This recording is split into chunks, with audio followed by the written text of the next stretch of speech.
dear students. How are you? I hope that you all are doing very well. I'd like to welcome all of you to my English class.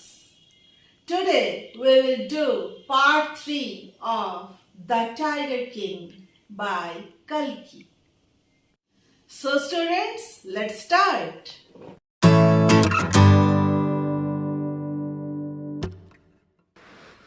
Now let's continue the 5th part of The Tiger King. The Maharaja's anxiety reached a fever pitch when there remained just one tiger to achieve his tally of 100. He had this one thought during the day and the same dream at night. By this time, the tiger farms had run dry, even in his father-in-law's kingdom. It became impossible to locate tiger anywhere. Yet only one more was needed. If he could kill just that one single beast, the Maharaja would have no fears left. He could give up the tiger hunting altogether. महाराजा की चिंता उस वक्त व्यग्र हो उठी जब उनको 100 की सूची में शामिल करने के लिए केवल एक शेर रह गया था, मात्र एक शेर। दिन के समय उनके मन में ये विचार आता था और वही स्वप्न के रूप में रात में भी आता था कि कैसे एक शेर मारा जाए। इस दौरान शेर उसके ससुराल के राज्य में भी समाप्त हो गए और कहीं भी शेर को ढूंढना अब असंभव बन गया था। तो भी अभी एक शेर की आवश्यकता थी। यदि वो केवल एक पशु को मार सका तो महाराजा को कोई डर नहीं रहेगा। वो शेर का शिकार करना पूरी तरह से छोड़ सकता था। But he had to be extremely careful with that last tiger. What had the late chief astrologer said? Even after killing 99 tigers, the Maharaja should beware of the 100th. True enough, the tiger was a savage beast after all. One had to be wary of it. But where was that 100th tiger to be found? It seemed easier to find tiger's milk than a live tiger. लेकिन उस आखिरी शेर से उन्हें बहुत ज़्यादा चौकन्ना रहना पड़ेगा। उस स्वर्गीय ज्योतिषी ने क्या कहा था कि 99 शेरों को मारने के पश्चात भी महाराजा को 100वें शेर यानी 100th शेर के विषय में बहुत ही ज़्यादा जागरूक रहना चाहिए। ये सच है। अंतिम शेर एक्चुअली एक बर्बर जानवर है। किसी को भी उससे सावधान रहना पड़ सकता है। परंतु वो 100 शेर कहाँ मिलना था? ऐसा लगता था कि शेर के मिल्क का मिलना जिंदा शेर के मिलने से कहीं गुना आसान था। Thus the Maharaja was sunk in gloom. But soon came the happy news which dispelled that gloom. In his own state, sheep began to disappear frequently from a hillside village. इस तरह से महाराजा उदासी में डूब गए। महाराजा उदासी में डूब गया।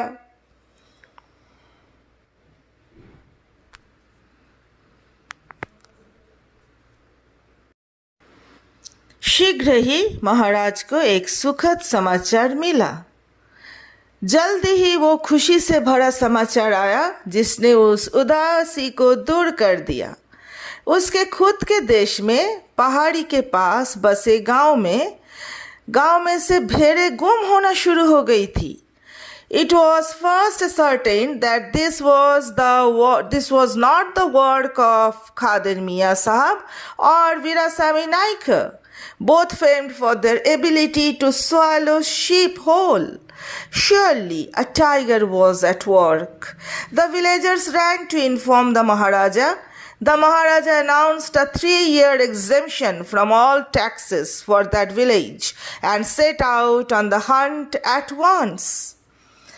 पहले इस बात की जांच की गई कि ये कहीं खादर मियाँ साहब या वीर स्वामी नाइकर का काम तो नहीं है। दोनों ही पूरा का पूरा भेड़ को निगल जाने के लिए मशहूर थे। अवश्य ही एक शेर ही इस काम पर लगा हुआ था। गांव वाले महाराजा को सूचना देने भागे। महाराजा ने उस गांव के 3 वर्ष तक के लिए सभी कर माफ करने का ऐलान कर दिया तथा गांव फौरन शिकार को ढूंढने निकल पड़ा।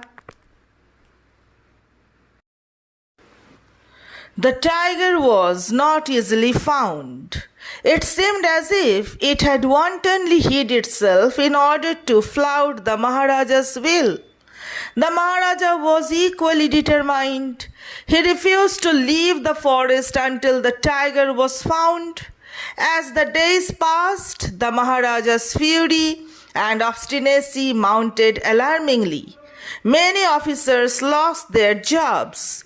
One day, when his rage was at its height, the Maharaja called the Diwan and ordered him to double the land tax forthwith.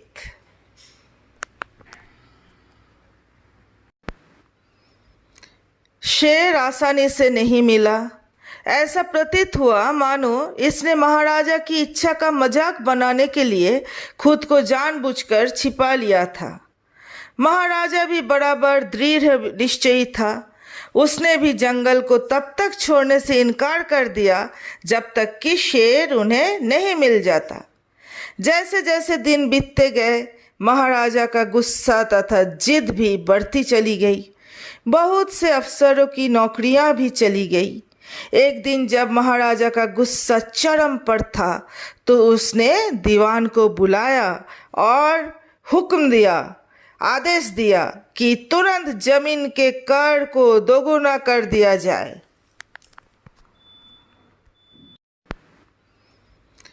शेर आसानी से नहीं मिला। ऐसा प्रतीत हुआ मानो इसने महाराजा की इच्छा का मजाक बनाने के लिए खुद को जानबूझकर छिपा लिया था। महाराजा भी बराबर दृढ़ निश्चयी था। उसने भी जंगल को तब तक छोड़ने से इनकार कर दिया जब तक कि शेर उन्हें नहीं मिल जाता। जैसे जैसे दिन बीतते गए, महाराजा का गुस्सा तथा जिद भी बढ़ती चली गई। बहुत से अफसरों की नौकरियां भी चली गई। एक दिन जब महाराजा का गुस्सा चरम पर था तो उसने दीवान को बुलाया और हुक्म दिया, आदेश दिया कि तुरंत जमीन के कर को दोगुना कर दिया जाए।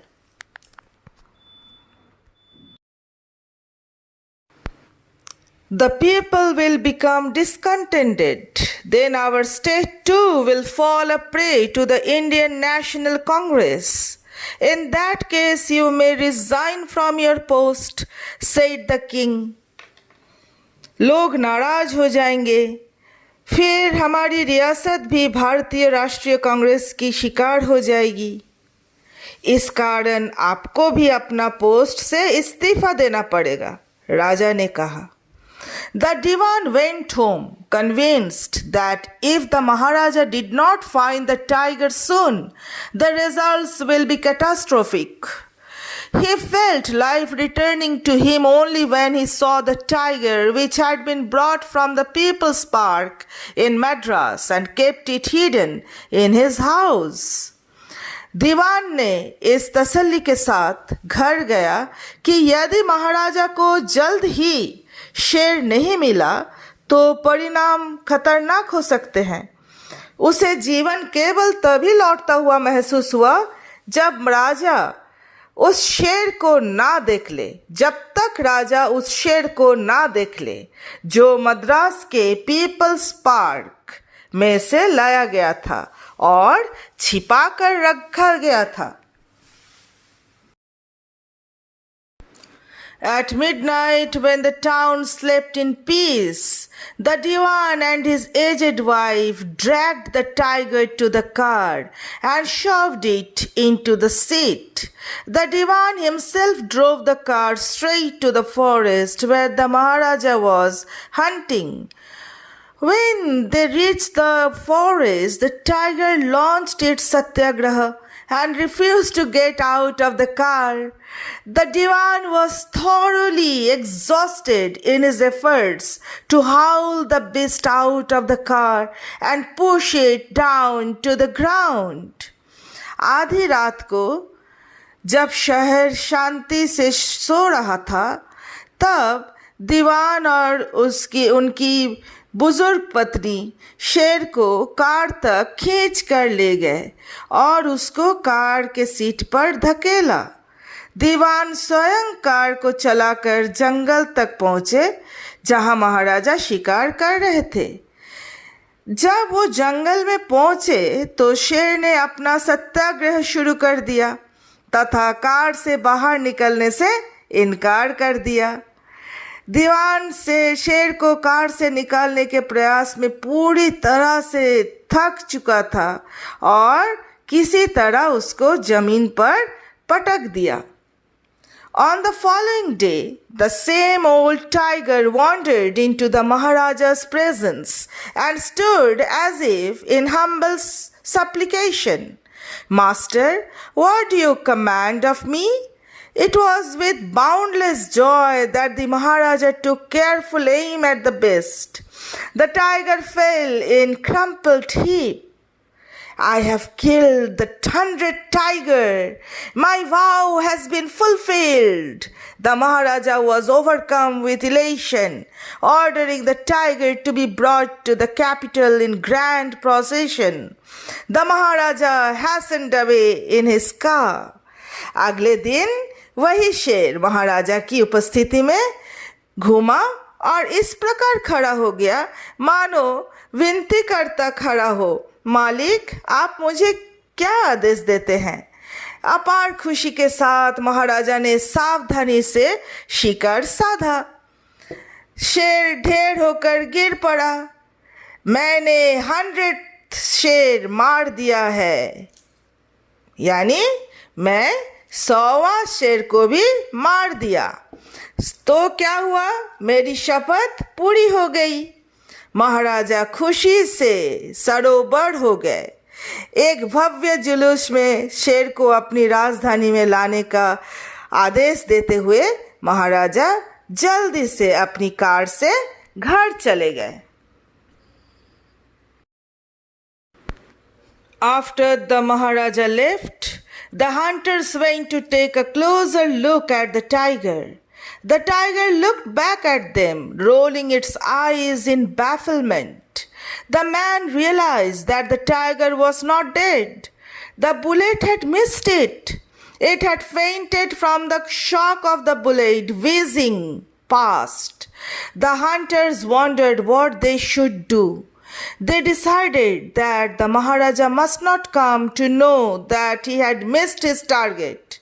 If he did, they could lose their jobs. One of the hunters took aim from a distance of 1 foot and shot the tiger.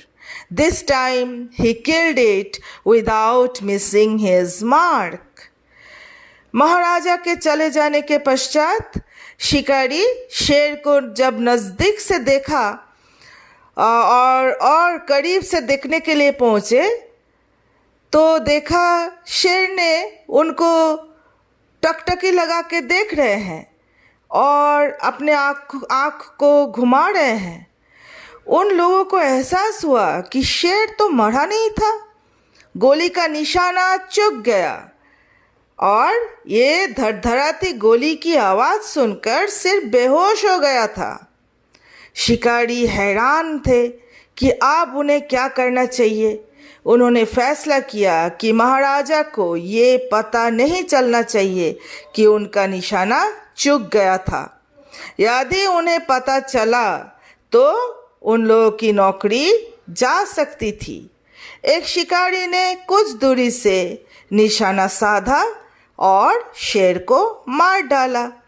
इस बार उसने बिना निशाना चुके शेर को मार गिराया। Then, as commanded by the king, the dead tiger was taken in procession through the town and buried. A tomb was erected over it. A few days later, the Maharaja's son's third birthday was celebrated. Until then, the Maharaja had given his entire mind over to tiger hunting. He had no time to spare for the crown prince. But now the king turned his attention to the child. He wished to give him some special gift on his birthday. He went to the shopping center in Pratibandhapuram and searched every shop, but couldn't find anything suitable. Finally, he spotted a wooden tiger. Find anything suitable. Finally, he spotted a wooden tiger in a toy shop and decided it was the perfect gift. कुछ दिन पश्चात महाराजा के यहाँ उनका राजकुमार का तीसरा जन्मदिन मनाया गया। तब तक महाराजा शेर के शिकार पर पूरा ध्यान रखे हुए थे। उनके लिए राजकुमार के लिए बिल्कुल वक्त नहीं था, लेकिन अब राजा ने अपना पूरा ध्यान उस बच्चे में लगा दिया। उन्होंने उसके जन्मदिन पर कुछ विशेष उपहार देना चाहे। वो प्रतिबंधपुरम के शॉपिंग सेंटर में गए तथा हर एक दुकान को तलाश किए, लेकिन कुछ भी उचित नहीं ढूंढ पाए। अंततः उन्होंने एक खिलौना के दुकान में एक लकड़ी के शेर को देखा और निर्णय किया कि यही संपूर्ण उपहार होगा, एक परफेक्ट उपहार होगा। The wooden tiger cost only 2 annas and a quarter, but the shopkeeper knew that if he quoted such a low price to the Maharaja, he would be punished under the rules of the emergency. So he said, "Your Majesty, this is an extremely rare example of craftsmanship, a bargain at 300 rupees. Very good. Let this be your offering to the crown prince on his birthday," said the king and took it away with him. तो लकड़ी के शेर की कीमत सिर्फ मात्र 2 आने तथा 1/4 हिस्सा लगी, लेकिन दुकानदार ने सोचा कि यदि उसने इतना कम पैसा महाराजा को बताया तो उसे आपातकाल के नियमों के तहत दंड दिया जाएगा, पनिशमेंट दिया जाएगा। इसलिए उसने कहा, महाराज, ये कलाकारी का एक बेहद नायाब नमूना है। इसका कीमत 300 रुपया में दे सकते हैं। इसका कीमत 300 रुपया में सौदा तय हो गया। बहुत अच्छा, चलो राजकुमार के जन्मदिन के लिए ये तुम्हारी ओर से उपहार दे दो। ये कह के राजा ने उसे उस खिलौने को अपने साथ ले गया। On that day, father and son played with that tiny little wooden tiger. उस दिन महाराज तथा राजकुमार ने उस छोटे से लकड़ी के शेर के साथ खूब अच्छे से खेले।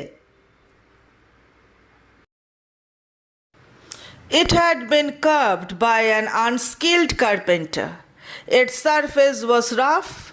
Tiny slivers of wood stood up like quills all over it. One of those slivers pierced the Maharaja's right hand. He pulled it out with his left hand and continued to play with the prince. The next day, infection flared in the Maharaja's right hand. In 4 days, it developed into a separating sore which spread all over the arm. उस लकड़ी का शेर को एक अकुशल बढ़ई के द्वारा तराशा गया था। इसकी सतह उबड़ खाबड़ थी। छोटे लकड़ी के दांते इस पर कांटे की तरह खड़े हुए थे। उनमें से एक कांटा महाराजा के दाहिने हाथ में चुभ गया। उसने उसे बाएं हाथ से निकाला और प्रिंस के साथ खेलना जारी रखा। अगले दिन संक्रमण महाराजा के दाएं हाथ में फैल गया। 4 दिन में ये पीप निकलने वाला घाव बन गया जो पूरे हाथ में फैल गया। 3 famous surgeons were brought in from Madras. After holding a consultation, they decided to operate. The operation took place. The 3 surgeons who performed it came out of the theatre and announced, "The operation was successful. The Maharaja is dead." In this manner, the 100 tiger took its final revenge upon the Tiger King.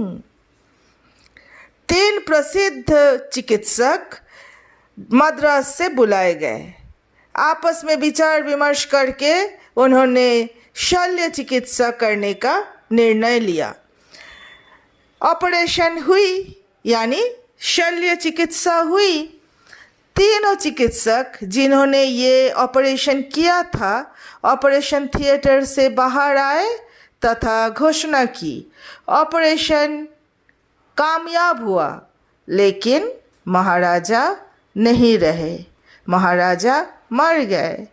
इस प्रकार 100वें शेर 100th tiger ने tiger king से बदला ले लिया।